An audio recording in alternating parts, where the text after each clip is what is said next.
Hi friends, ఎలా ఉన్నారు? అందరు బాగున్నారా? మీరందరూ ఆయురారోగ్యాలతో చల్లగా ఉండాలని ఆ దేవుణ్ణి అయితే కోరుకుంటున్నాను. ఫ్రెండ్స్, వేపుడు పప్పు అని ఒక వీడియో పెట్టానండి. దగ్గర దగ్గర 1100 మంది దాకా చూశారు. ఎంగేజ్డ్ వ్యూస్ అయితే, నార్మల్ వ్యూస్ అయితే 7200 మంది చూశారండి.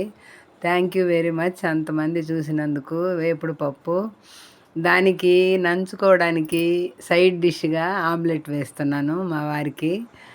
ఎగ్ కొట్టి గిన్నెలో వేసాను. కారం, పసుపు, ఉప్పు, కొంచెం గరం మసాలా వేసానండి. బాగా గిలకొట్టాను. పక్కన తాగడానికి నీళ్లు మరుగుతున్నాయండి. కట్టేశాను స్టవ్. బాగా గిలకొట్టేసి ఉల్లిపాయ ఒకటి కట్ చేసి అక్కడ పెట్టినాను చూడండి, అటు సైడు సన్నగా కట్ చేసుకోవాలండి. ఇది ఎంత గిల కొడితే అంత బాగా వస్తుందండి ఆమ్లెట్ అయితే. సరే, దోశ రేకు పెట్టాను, ఆయిల్ వేసాను. ఆయిల్ వేసిన తర్వాత ఉల్లిపాయలు బాగా ఇలా చేత్తో ఇలా బాగా నలిపేసి వేసేయాలండి. అంటే కొంచెం కట్ చేసినప్పుడు ముక్కలు అతుక్కొని ఉంటాయి కాబట్టి అవి విడివిడిగా రావాలని అలా నలిపినట్టు వేసి కాస్త కొంచెం లైట్ బ్రౌన్ షేడ్కి వచ్చిన తర్వాత ఎగ్ దానిపైన వేసేయాలండి. ఇది నా స్టైల్ ఆమ్లెటు. చాలామంది ఉల్లిపాయ అందులో వేసి పచ్చి ఉల్లిపాయ వేసేసి వేస్తారు, అది కూడా బాగానే ఉంటుంది.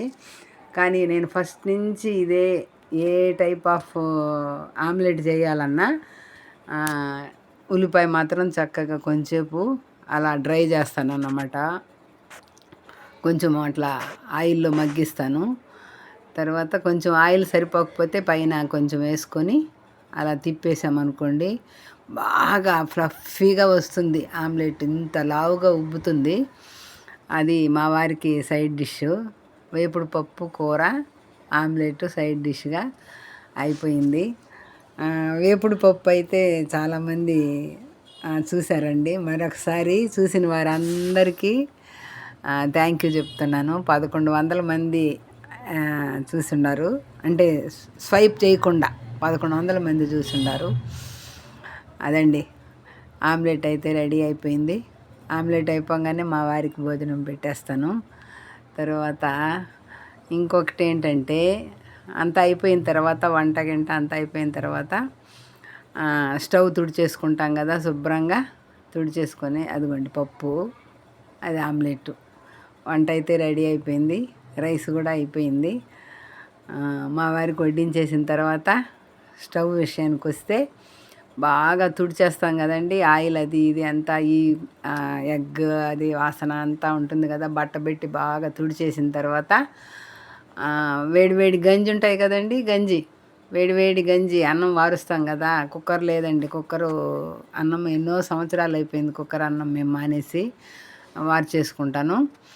ఆ వేడివేడి గంజిలో ఈ మసిబట్ట తుడిచేసిన తర్వాత ఈ మసిబట్టని అది చూడండి ఎంత దర్టీగా ఉందో, ఆ వేడి గంజిలో ముంచేసి సాయంత్రం పని వచ్చిన తర్వాత వేడివేడి ఆవిళ్ళు వస్తున్నాయండి. గంజి ఇప్పుడే వార్చాను అన్నం కూడా.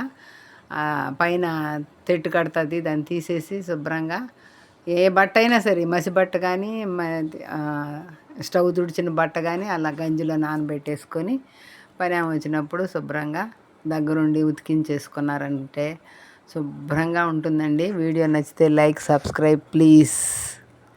బాయ్.